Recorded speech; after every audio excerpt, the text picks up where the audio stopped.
PNP Chief Jonard Carlos also visited the wounded policemen this afternoon. The PNP has grounded the entire fleet of H-125 Airbus helicopters while an investigation is underway. This is the second crash that involved a PNP aircraft in almost 2 years. In March 2020, a Bell 429 Global Ranger chopper carrying then PNP Chief General Archie Gamboa and several other police officials crashed in Laguna. The accident seriously injured 2 police generals. One of them, Major General Jovic Ramos, who was PNP comptroller at the time, eventually succumbing to his injuries months later.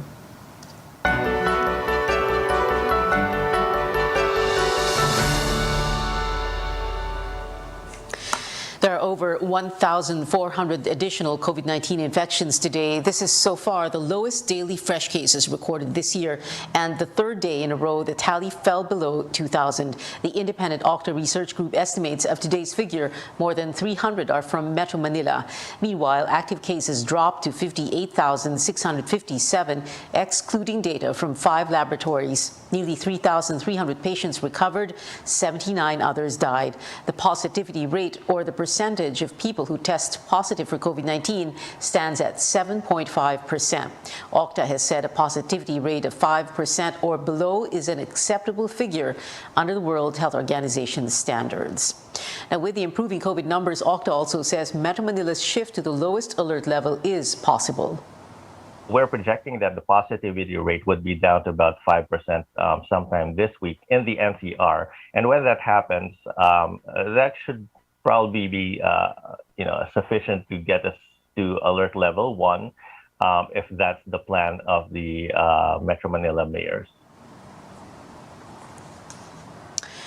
Infectious diseases specialist Dr. Ron Jean Solante agrees the region may be ready for more relaxed rules by March, but he cautions the vaccination drive should still push through and the wearing of masks should remain mandatory. More people vaccinated, less people will be getting the infection. It's not practical that if we will be taking off our mask, we will include the vulnerable population. I would rather recommend that even if the cases are going down, until such time that there's still a community transmission, even how low the numbers is, there's still a possibility that the vulnerable population will be affected. In a forum, businessmen said they support a possible downgrade of the alert level in the capital region. And once that happens, Philippine Chamber of Commerce and Industry President George Barcelon says more people will be working and the government has to make sure there is enough public transportation. Metro Manila mayors are set to meet tomorrow to discuss the possibility of the region easing to alert level 1.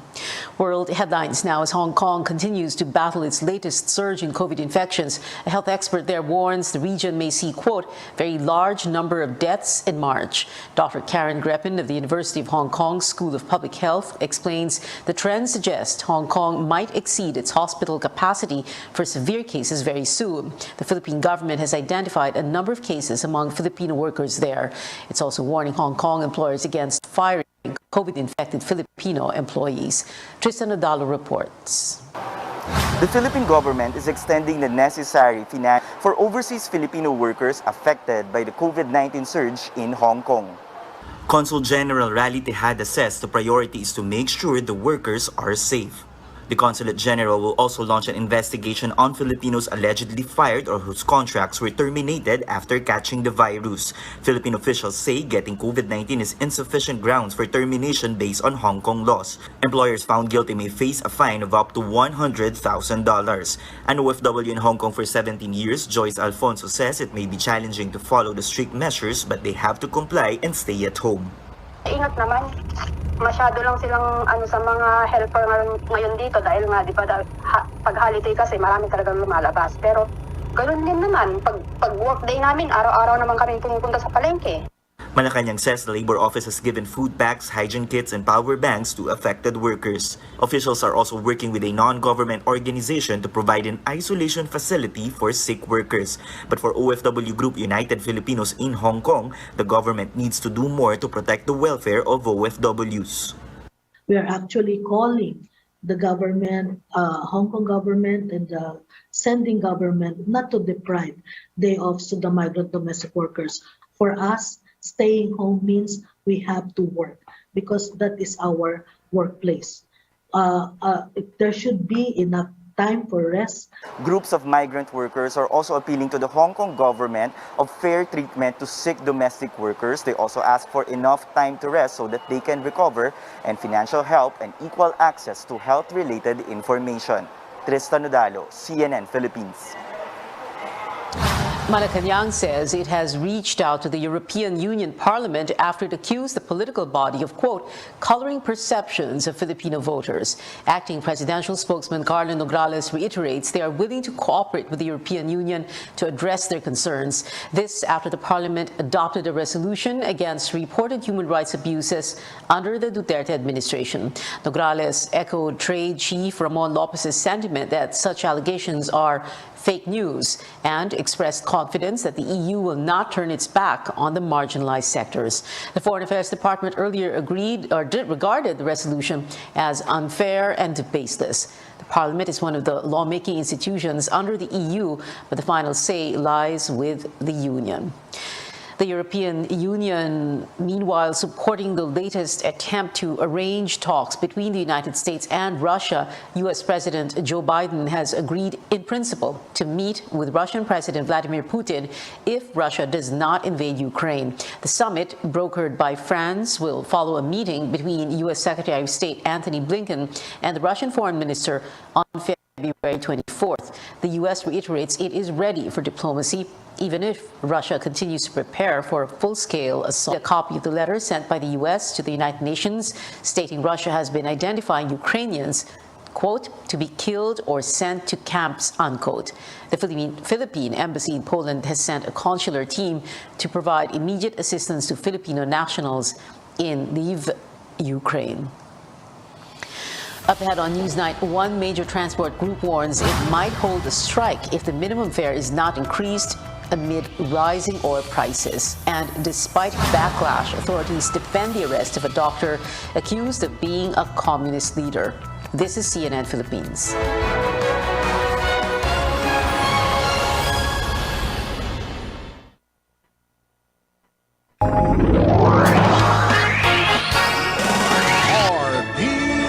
DXKP Pagadian, ang inyong Radyo Ronda RPN. Radio Philippines Network. Radio Philippines Network. Live to the world, pinaagi sa FB page, karon mag-download na. Pinaagi sa Google Play og Apple Store, YouTube og Twitter. Alang sa mas kipakuskan nga mga balita, komentaryo, kasayuran og kalingawan. Ang mas kipakuskan nga inyong Radyo Ronda. Member, kapisanan ng mga broadcaster ng Pilipinas.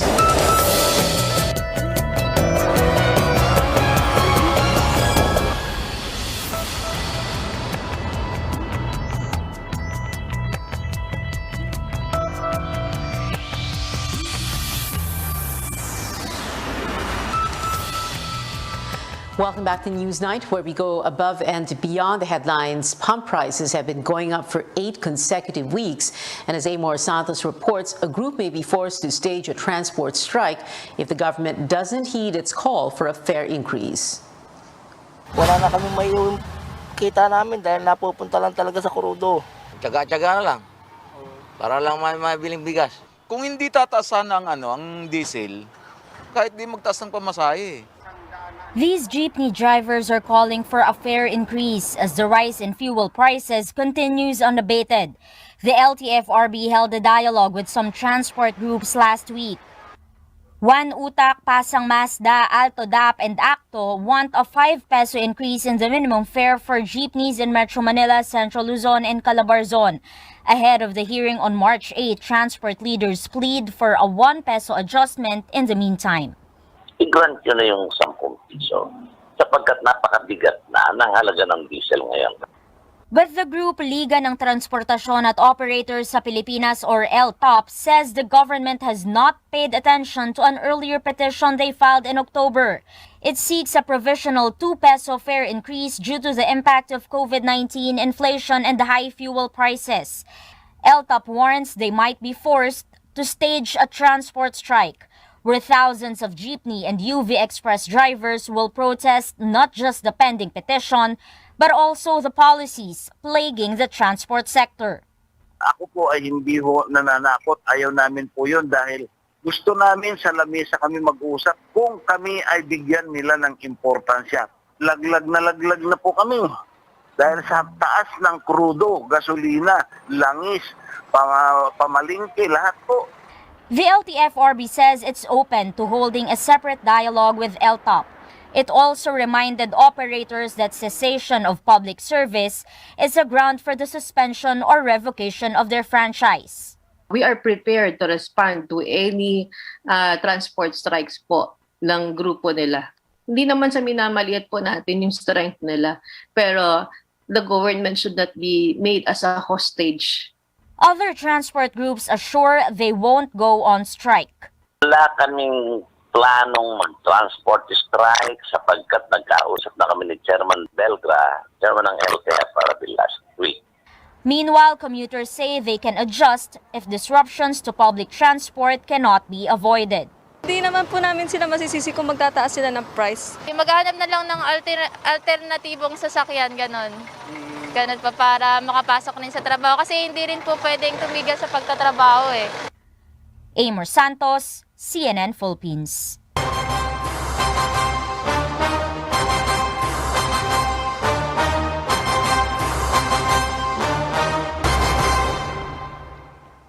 Face shields are no longer required in the upcoming polls in areas under Alert Level 3 or lower.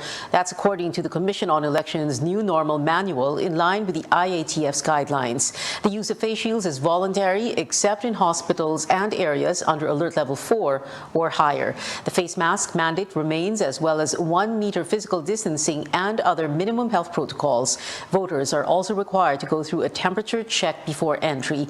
Those found to have body temperatures higher than 37.5 degrees Celsius will be led to an isolation polling place as a precaution against COVID-19. Marshals will be on standby while regular disinfection of shared marking pens and waiting areas will be carried out. The country's largest labor group backs the tandem of former Senator Bongbong Marcos and Davao City Mayor Sara Duterte. The Trade Union Congress of the Philippines says the choice to support Marcos and Duterte was a majority decision of workers across the country based on a series of online and face-to-face consultations that began late last year. Vice President Leni Robredo gets the endorsement of former senators and government officials. Former Senators Rodolfo Biazon, Ramon Magsaysay Jr., Sergio Osmeña III, and Wigberto Tañada were among those who signed a joint statement in support of Robredo. They say Robredo has demonstrated the qualities needed in the country's next top leader in the 6 years of her vice presidency, such as being action-oriented, inclusive, and decisive. Two of the former senators who signed the statement previously expressed support for different candidates. Last year, Biazon said Senator Ping Lacson can solve the country's problems, while Osmeña said he would help Manila Mayor Isko Moreno with his campaign. Senator Manny Pacquiao is against a proposal to ban sari-sari stores from selling over-the-counter drugs. He argues not all communities have quick access to drugstores. Senator Ping Lacson and his running mate, Senate President Tito Soto, met with rice and vegetable farmers in Nueva Ecija, where they called for a review of the controversial Rice Tarification Act. Lacson and Soto had voted for the passage of the measure, which President Duterte signed in 2019. But the tandem says the law is not keeping up with its promise of lowering rice prices and fast-tracking the modernization of the agriculture sector. Isko Moreno vows to support the Bangsamoro government if he becomes president. He says he will strictly adhere to the provisions of the Bangsamoro Organic Law to achieve long-lasting peace in Mindanao. And Labor leader Leody de Guzman called for reforms to recognize housing as a right and to push for urban land reform. He says these measures are needed to stop the demolition of communities and land ownership battles with real estate developers. Now, what qualities are you looking for in the next president? We asked some of you. Here are your voices.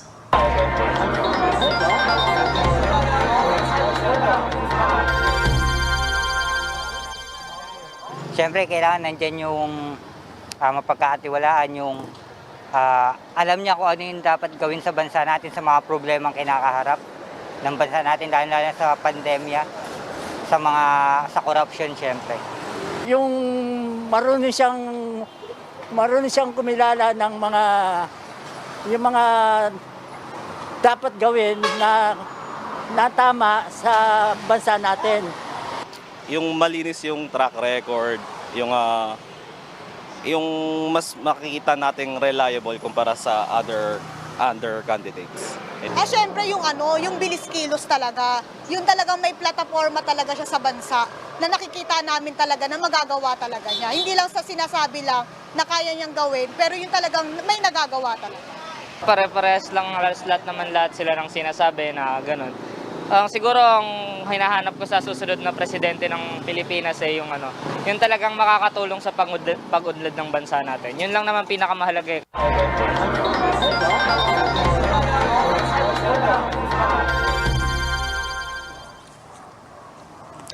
For the first time this election season, we will see almost all presidential candidates share one stage for a much-awaited in-person debate. 9 out of 10 candidates are joining the CNN Philippines presidential debate on February 27, Sunday, at the University of Santo Tomas in Manila. They are Ernesto Abella, Leody de Guzman, Isko Moreno Domagoso, Norberto Gonzales, Ping Lacson, Faisal Mangundato, Jose Montemayor Jr., Manny Pacquiao, and Lenny Robredo. Former Senator Bongbong Marcos declined our invitation for now due to a conflict of schedule, while his running mate, Davao City Mayor Sara Duterte, turned down our request for her to participate in the vice presidential debate, but gave no reason why. Deputy Speaker Lito Atienza will also not attend as he will undergo knee replacement surgery. 7 other candidates will participate in the VP debate this Saturday, February 26, also at UST. They are Walden Bello, Rizalito David, Manny Lopez, Willie Ong, Francis Pangilinan, Carlos Serapio, and Tito Soto. CNN Philippines remains committed to helping the Filipino people make informed decisions on May 9th. Again, join us on February 26th and the 27th at 5 in the afternoon, the vice presidential and presidential debates live at the University of Santo Tomas, only here on CNN Philippines. Unfiltered, coming soon. A CNN Philippines special presentation, The Filipino Votes 2022 Presidential Debate. The highlights now from the 6th CNN Philippines Senatorial Forum, where 2 former cabinet officials and a health advocate made their pitch to voters. Paige Javier reports.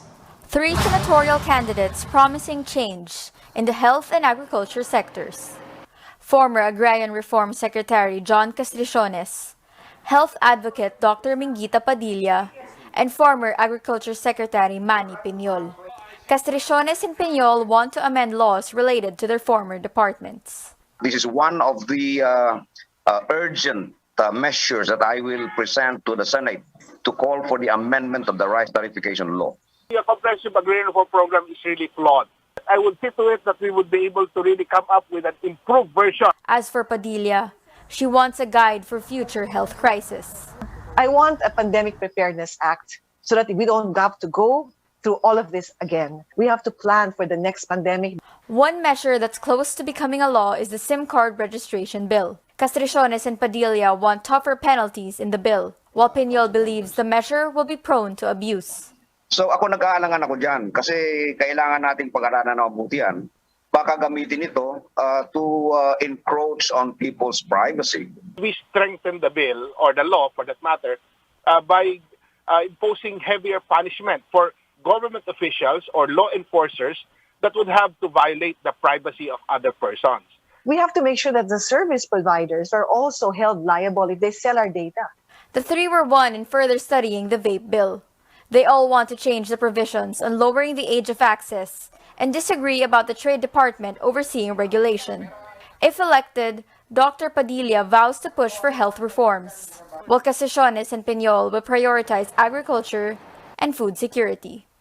I want to amend the UHC and the PhilHealth laws because we need to really strengthen universal health care. We have to correct the market system in this country. Three, I would like to correct the anti-agriculture and pro-importation policies passed by the previous Senate. My priority legislation would be, of course, the food sufficiency and, of course, improving our agricultural sector. The best way to do it is to give lands. Paige Javier, CNN Philippines. A number of organizations were alarmed by the sudden arrest of community doctor Natividad Castro in San Juan City over the weekend, but authorities remain firm in their decision, saying they followed due process. Our Chrissy Di Matulak has that story. Ako'y nagpapasalamat sa inyong lahat na patuloy na nagdadasal, nakikiramay at susubaybay sa aking kalagayan ngayon. This was the message of community physician Dr. Natividad Castro while detained in Bayugan Police Headquarters in Agusan del Sur. A day before the video was taken, Castro, who is known to her patients as Dr. Nati, was arrested from her home in San Juan City. Issues of ignoring due process are now surrounding her arrest due to the alleged absence of a warrant. The Free Legal Assistance Group, or FLAG, which is assisting Castro's legal needs, questions the manner of Castro's arrest. Person's residence is his castle, di ba? This was definitely violated because those who took her did not identify themselves, refused to give out their names.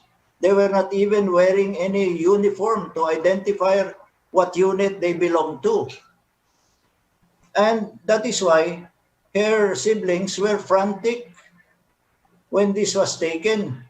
When this was performed. The Interior Department is now defending the arrest and the police officers, citing that they performed their duties as agents of the court. The ILG also maintains that due process was observed and that the warrant of arrest was merely effected.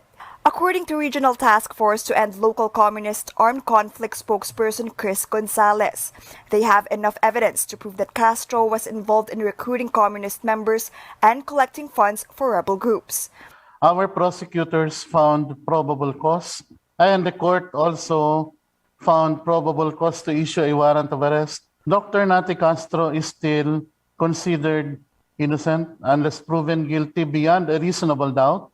Oo, gumagawa po si Dr. Nati po ng isang project proposal para makakuha po kami ng mga pondo from European Union.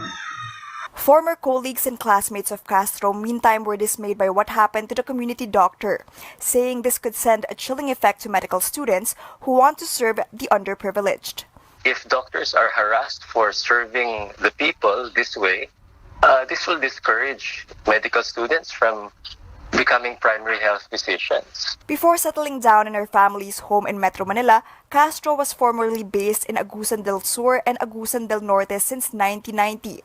The Commission on Human Rights is also launching its own investigation on possible violations of due process and the arrest of Castro.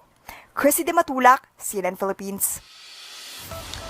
We'll take a short break, and when we return, Team LeBron faced Team Durant in today's NBA All-Star Game. Find out which squad came out on top. And taking over Twitter trends, the game's impressive plays and a record-breaking feat for the king of threes. You're watching CNN Philippines.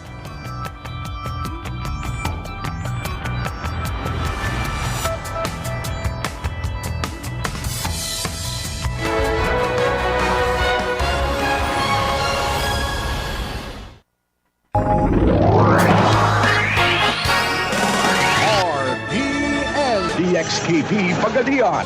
Ang inyong Radyo Ronda. RPN. Radio Philippines Network.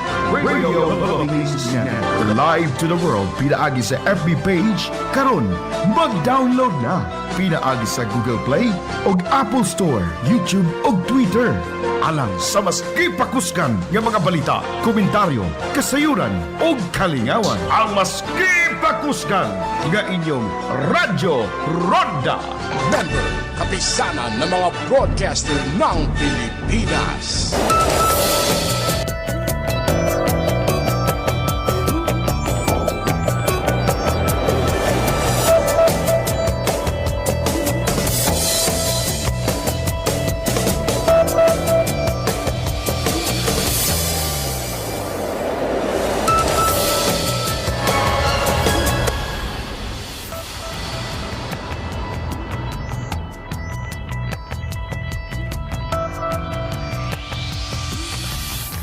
Welcome back to CNN Philippines. An exciting set of events at this year's NBA All-Star Game in Cleveland, Ohio, with Team LeBron capturing another win. The squad has not lost a single All-Star match since the format change in 2018.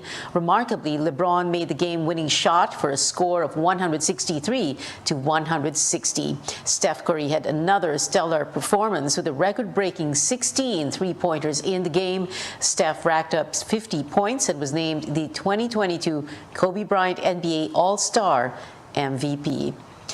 The intensity on the hardcourt has gotten netizens talking with hashtag NBA All-Stars. Steph and LeBron trending on Twitter today. Curry's barrage of triples became a hot topic, including this third-quarter shot. The star player was already headed towards the other side of the court before the ball passed through the hoop. Two legends can coexist was what this netizen said of Team LeBron stars. Curry and James are known as friendly NBA rivals, having faced each other numerous times in the NBA regular season. Some also paid tribute to Kevin Durant, who had to miss his second straight All-Star game as a captain because of an injury. And now in entertainment, Justin Bieber has put on hold yet again his world tour. CNN's David Daniel has that and more on tonight's Hollywood Minute.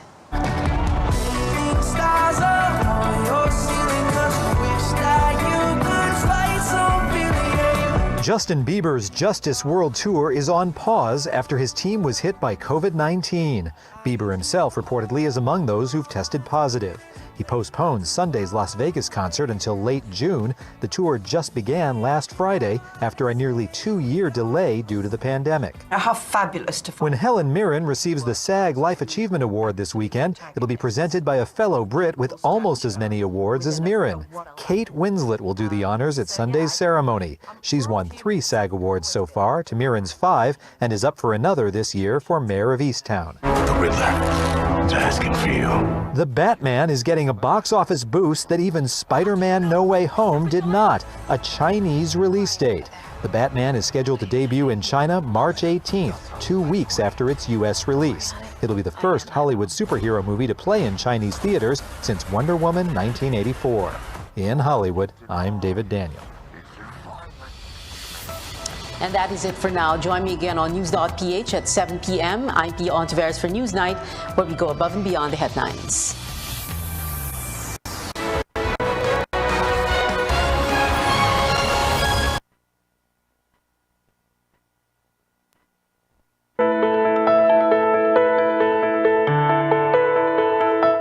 The onset of the cold Burr months and the long preparation leading to Christmas is something we all look forward to. However, it also comes with some illnesses that are common this time of year, and allergic rhinitis is one of them. It's an allergy-related inflammation of your nasal passages, your throat, and sometimes even your eyes. And while it's not contagious, sneezing due to the allergic reactions and immune responses can spread germs and put other people at risk of other diseases. Today, we'll learn more about the symptoms of allergic rhinitis, how to spot them, and what to do with regards to treatment as well as prevention. I'm Dr. Freddy Gomez, and you're watching MedTalk Health Talk on CNN Philippines. We're here to build a healthier future for you.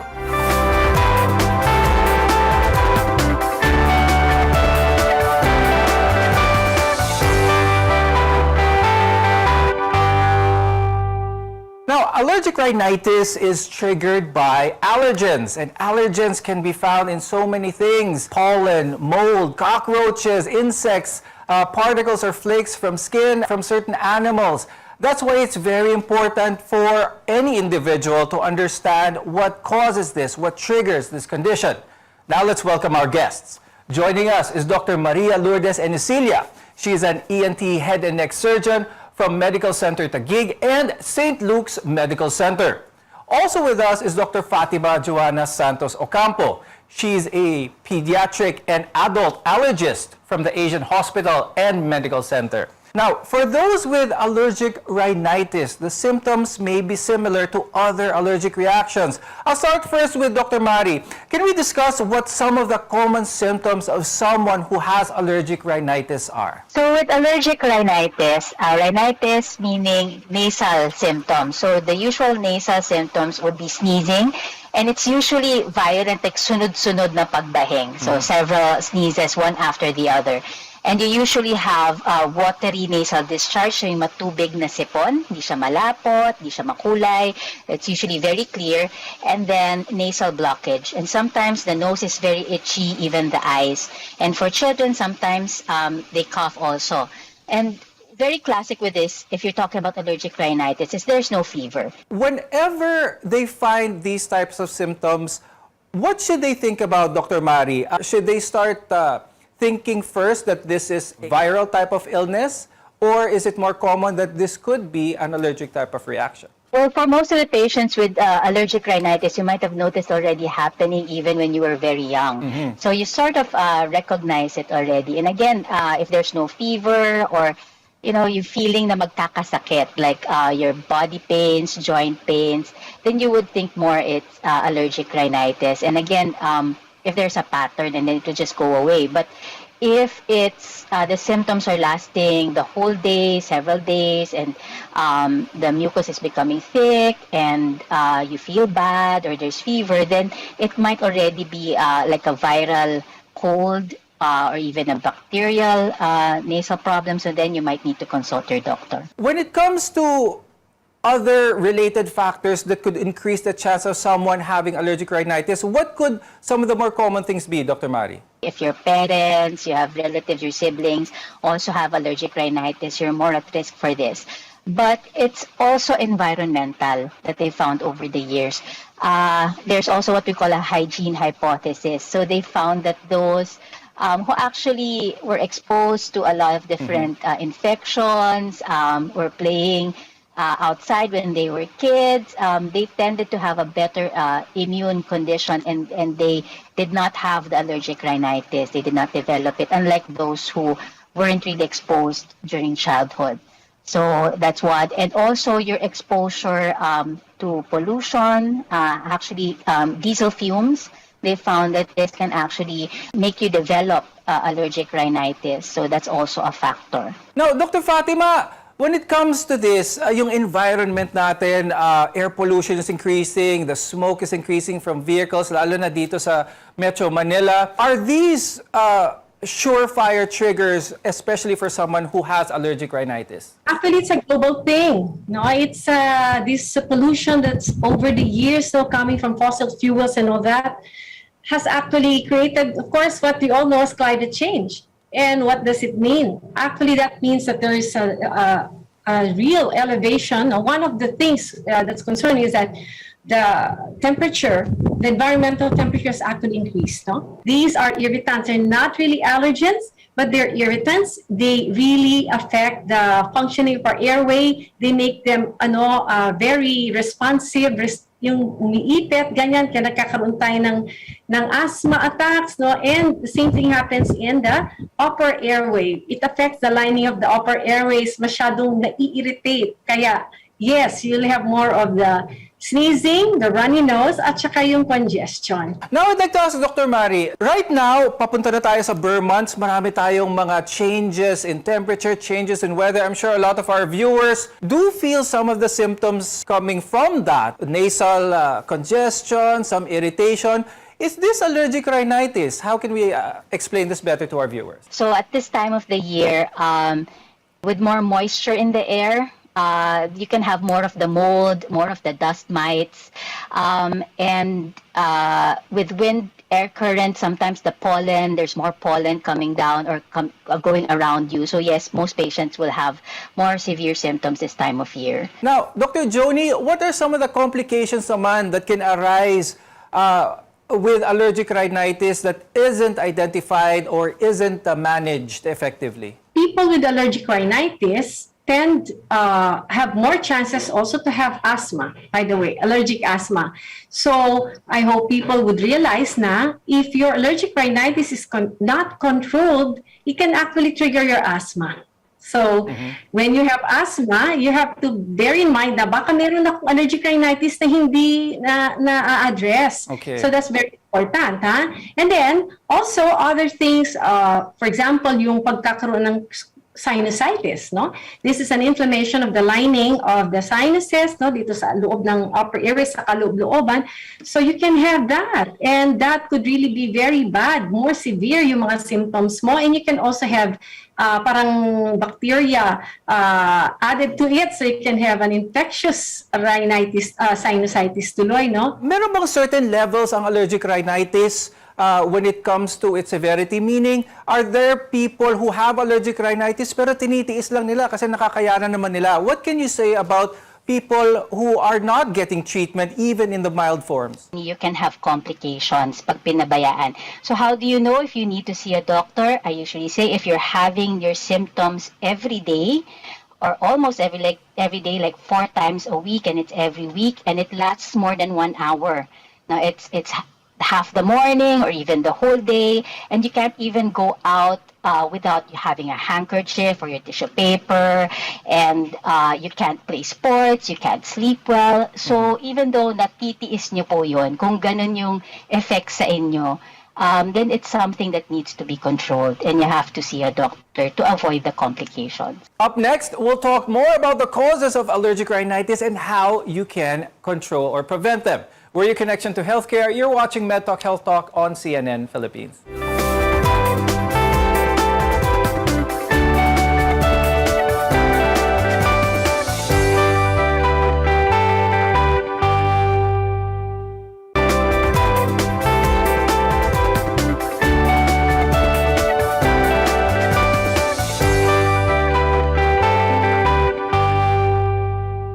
External factors can cause your allergies, and these allergens or irritants can vary from pollution to dust to pollen, among other things. Now we'll go more in depth with the allergens that can be found inside your home and how you can control and prevent any symptoms of allergic rhinitis. I'm Dr. Freddy Gomez, and you're watching MedTalk Health Talk on CNN Philippines. We're together in health. Now, some plants make a fine particle called pollen that's light enough to travel through the air, and this is how these plants grow and reproduce. But inhaling this can be a trigger to an allergic reaction, especially in a tropical country like ours, where plant life is very abundant, even indoors. Now, Dr. Joni, how can pollen, specific pollen, actually be a trigger for allergic rhinitis? Pollens come from plants, so weeds or grasses, mga trees, no? But they differ in character, in size, no? So in general, what we think of as allergenic are the ones that are very light, very tiny, no? Such that they can float. They can be carried by the wind, actually up to 400 miles, no?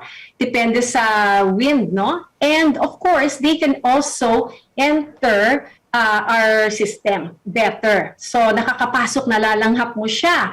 So those are usually the pollens that are responsible for allergies. Dr. Mari, can you give us some tips on how to keep our homes pollen-free, or for that matter, if I have a pollen allergy, what is the best thing for me to do? If you've noticed that with your indoor plants, you're having more attacks, so maybe you need to change the plants that you have. Again, not every plant is allergenic. It's usually the ones that shed, a very small seeds or light flowering plants. Actually, we've seen less allergy for a lot of patients because they've been staying indoors, and when they go outdoors, they wear a mask. So that's actually one protection. If you're particularly allergic to pollen, especially when it's very windy or there's thunderstorms, high wind rates. You would expect more pollen in the air.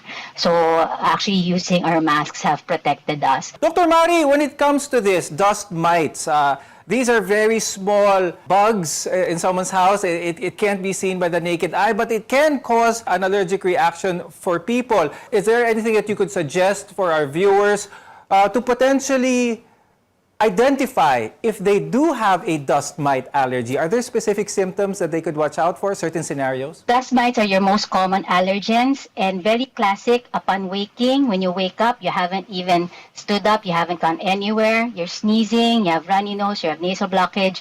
Most likely you're allergic to dust mites because the dust mites are in your mattress and pillows. And if you live in the Philippines, most likely you have dust mites in your mattress and pillows. That's accepted because they like the humid environment. So if you want to protect yourself from dust mites, there are dust mite covers. But remember, again, there's a limitation to their efficacy. Over time, it's not as effective, so you might need to change. And then they are killed by heat. So you just need to wash your beddings in warm water regularly. But even the mattress and pillows, ideally you expose them to direct sunlight or heat so that you can also kill the dust mites that are there. Dr. Joni, can I ask you naman, meron bang difference ang dust mites and bed bugs? Because a lot of our viewers might confuse the two. Bed bugs are larger than dust mites, no? Bed bugs you can actually see, no, easily. And dust mites are microscopic. For you to really see them, you really need a microscope, no, to see these creatures. They really like to go where the people lie down, they sleep, no? Similarly, the bed bugs also would like to go there. But then the bed bugs also would like to stay in your mga damit, yung mga seams ng mga folds sa mga damit, no? Yung mga ganyan sa materials. Then, you can maybe see them. The bed bugs will not cause allergic rhinitis. However, there are people who can be sensitive to bed bugs, mind you, ha? Pero sa kagat nila, no? Tsaka it's the skin, no? So you would see a pattern of rash na pwede mo sabihin, ay, yan, bed bug yan. Dr. Mari, let's talk about molds. A lot of people may discount this, don't really think about this as something really dangerous, but they can lead to some really serious complications with someone's body. We're very lucky in the Philippines. We have a lot of mold and dust mites. So they love the humid environment that we have. So we have to find ways also to limit our exposure to the mold because they really cause a lot of allergies. You have to remove any damp areas in your bathroom. You clean, you wipe down. Make sure there's the curtains, they tend to develop mold, damp clothes inside the closet. So you have to minimize these damp areas and decrease the humidity to less than 50% to lessen both the dust mites and the mold. Dr. Joni, let's talk about pets. And are pets really the cause of a lot of allergic symptoms? How can true pet lovers deal with this? What can they do? Well, as with any allergy, this is genetically determined, no? First, you have the predisposition, nasa genes natin, a lot of times, so I'd say 75% of the time. Now, ibig sabihin, may tendency ka na, so baka hindi mo maiwasan yon dahil meron yung nanay tatay mo no, na ipasa sa'yo. So, however, may mga studies rin naman that show that there are some parang tendencies na baka less ang expression ng allergy na yon kapag na-expose ka early in life. Now, if you have an allergy, established allergy already, so ang key pa rin natin is to prevent exposure. So, kung talagang hindi mo mailalayo or hindi mo pamimigay yung pet dog or cat, siguro at the very least, nasa iba silang room or outdoors kung pwede ang sitwasyon. No? Now this time of year, allergic rhinitis is so common. When we return, we'll talk about how to treat allergic rhinitis. Your health is our mission. This is MedTalk Health Talk on CNN Philippines.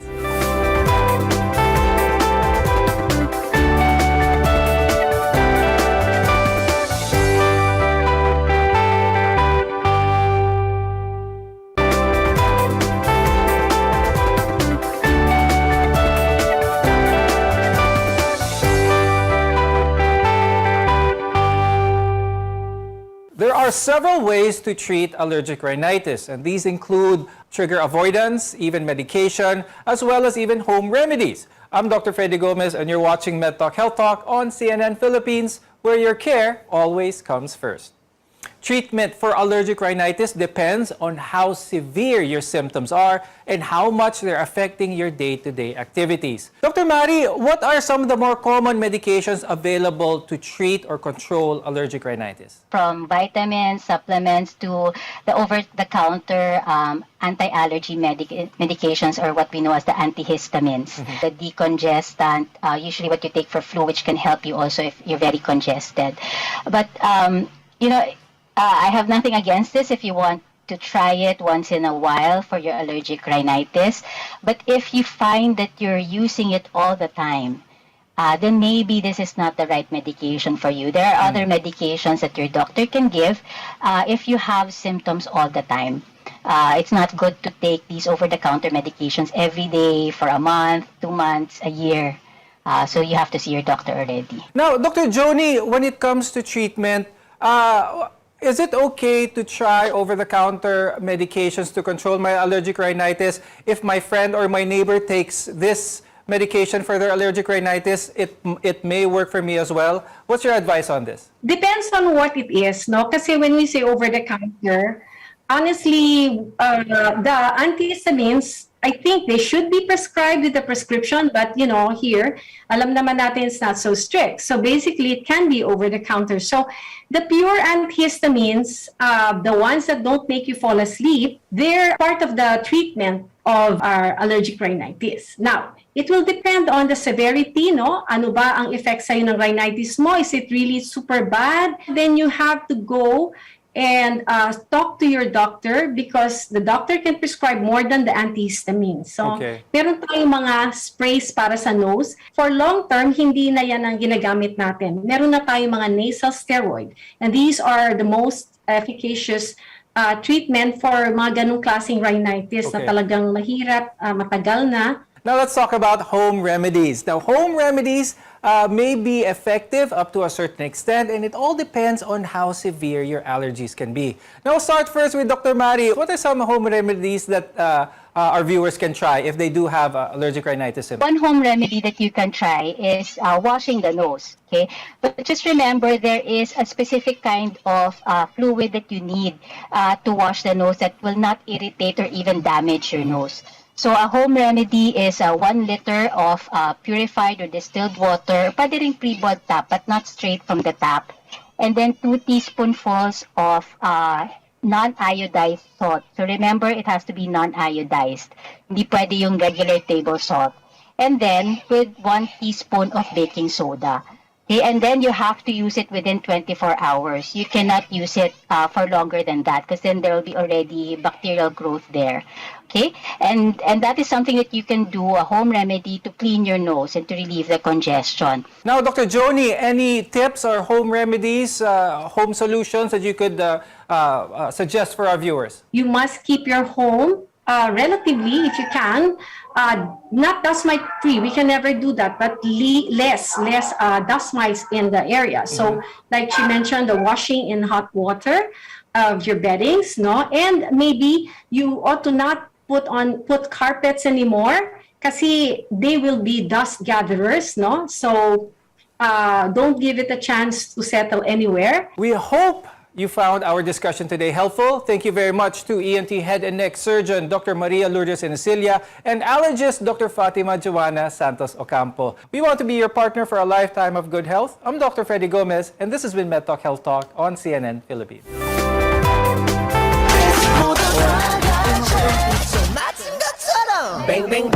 Linsky General